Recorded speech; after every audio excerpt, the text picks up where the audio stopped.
Salut tout le monde et bienvenue dans cette nouvelle vidéo Lego Brick Actu hashtag 191, les vidéos dans lesquelles on découvre l'actualité chaude et brûlante de notre brique danoise préférée. Et laissez-moi vous le dire, aujourd'hui l'actu elle va pas être brûlante, elle va être sauce piquante façon coréenne. Puisque hier Lego a révélé la 47e boîte dans la gamme Lego ID basée sur le clip Dynamite du groupe de K-pop coréen BTS et à mon avis ça va mettre le feu aux poudres chez les fans de ce groupe de musique. Et puisque vous l'avez constaté, j'ai la boîte, et bien on pourra aller un tout petit peu plus loin que se réserver aux kits de presse et aux photos que Lego a diffusées. On pourra regarder 2-3 trucs comme le ratio prix au kilo qui va nous indiquer un petit peu la rentabilité de cette boîte. Également on va parler de cette 100 ans Disney, de quelques boîtes Marvel. Bref, je vous propose tout de suite de vous préparer, je vous emmène au resto façon coréen avec dîner-concert. Vous allez voir, ça va être très sympa. C'est parti!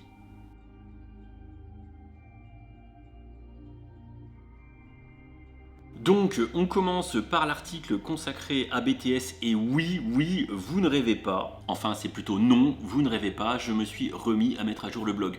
Oui, logiquement, il devrait pleuvoir. Bref, n'hésitez pas à suivre culturebrick.com, je balancerai les kits de presse. Je vais essayer d'être simple, efficace, rationnel là-dessus. Et bien sûr, vous pouvez toujours me soutenir par tous les liens qui sont mis dessus, vous vous en doutez. Donc, les photos du kit de presse, vous les avez ici. Je vous ai recadré ça, mon petit gars, aux petits oignons.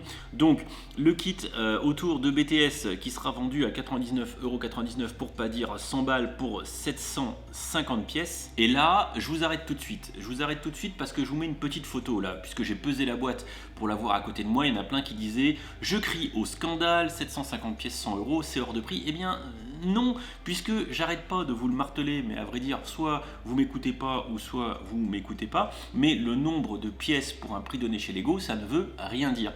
La preuve en est, sur ce set qui pèse à peu près 1,3 kg, 100€, on tombe à un prix au kilo de l'ordre de 76, ce qui est tout à fait standard, voire même tendance fourchette basse pour du Lego, c'est-à-dire que le produit est même globalement correctement positionné, compte tenu en plus des hausses de prix qu'on a eu récemment. Donc on est même carrément, j'ai presque envie de vous dire pas mal, à n'en pas douter, sans même aller plus loin, que ça va se vendre par seau, voire même carrément par palette. Donc je reviens à l'article que j'ai écrit avec tout mon amour, donc le set BTS. Alors je vous rappelle, parce que je pense qu'il faut quand même retourner sur le projet initial sur Lego ID parce que c'était dégueulasse.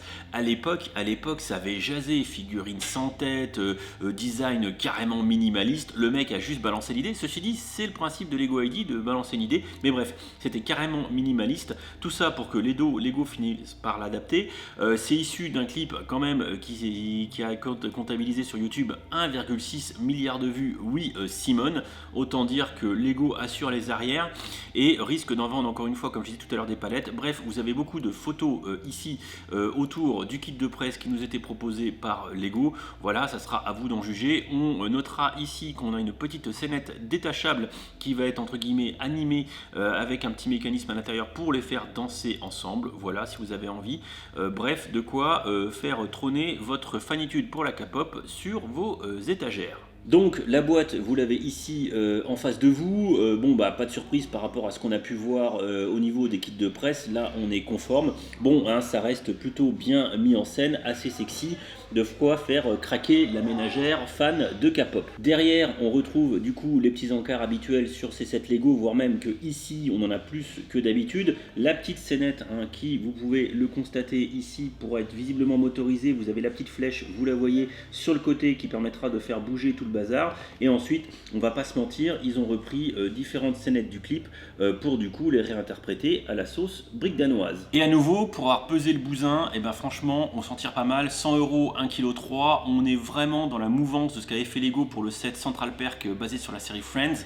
Un des plus gros cartons ever de chez Lego et je pense qu'ils ont envie de remettre ça avec cette petite boîte.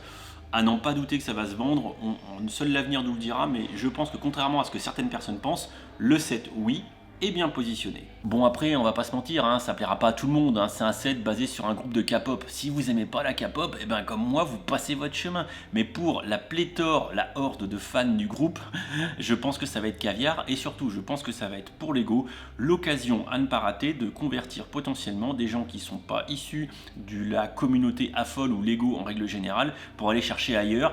Et dans ce cas-là, pardon, eh bien, je pense que c'est un coup de maître de la part de Lego d'avoir choisi ce projet idée dégueulasse pour en faire potentiellement une petite poule aux œufs d'or. L'autre news récente, puisque en fait ça fait 3 plombes que ça leak partout comme des dégueulasses, et maintenant c'est JB Spielwaren, le site allemand, qui a mis en ligne quelques visuels qu'on peut donc partager. Enfin, les 100 ans de Disney chez Mickey, vous vous en doutez, ça va être accompagné d'une pléthore de produits chez Lego, pas que des briquettes. Et ce qui est très sympa, c'est tous ces petits goodies qui, je trouve, sont assez sympas. Ici, avec une boîte qui est, je crois, badgée 4+, oui, c'est du 4+, enfin 4+, 4+ dans le set et 18+ dans le porte-monnaie, hein. Vous inquiétez pas, on va se faire aligner, hein, comme d'habitude, hein. Et donc, si je reviens sur les visuels, moi je vous avoue, j'ai pas regardé là-haut, mais néanmoins, le set basé sur ce film devrait être assez sympa, avec le vieux et le gamin, voilà, avec la maison qui s'envole à coups de ballon.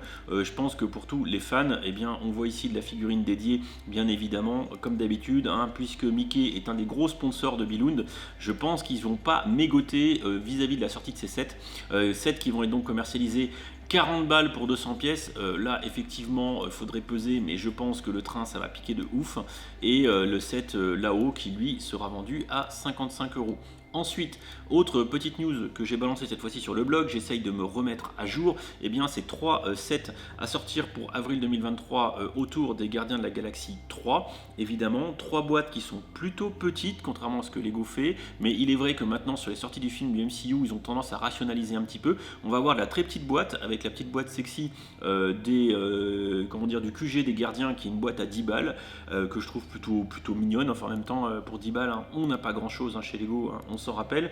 À 35 € le vaisseau de Baby Rocket, donc on n'a pas encore vu le film, bien évidemment, il faudra voir ce que ça donne par rapport au film, mais je trouve ça plutôt stylé, bien sûr, quelque part ça nous spoil un peu le film, et là, une surprise pour moi, parce que je m'y attendais pas trop, et bien à 100 balles, on a donc le nouveau vaisseau des Gardiens de la Galaxie, que je trouve assez stylé, voilà. Bon, alors ça change du Milano, ou du vaisseau qu'on avait vu, hein, à la fin d'Endgame, hein, bien sûr, hein, qui était un petit peu un dérivé du Milano, mais bon, pourquoi pas, hein, il faut bien à un moment donné que les gardiens se renouvellent en termes de vaisseau. Je trouve le design assez atypique, on verra dans le film ce que ça donne. Enfin, une news qui avait été balayée très rapidement, je crois, je ne sais pas si je vous l'avais partagé, une figurine à construire toujours autour du MCU, mais cette fois-ci autour du film Ant-Man and the Wasp Quantumania, qui est désormais au cinéma et qu'il faut que je me dépêche d'aller voir, pardon.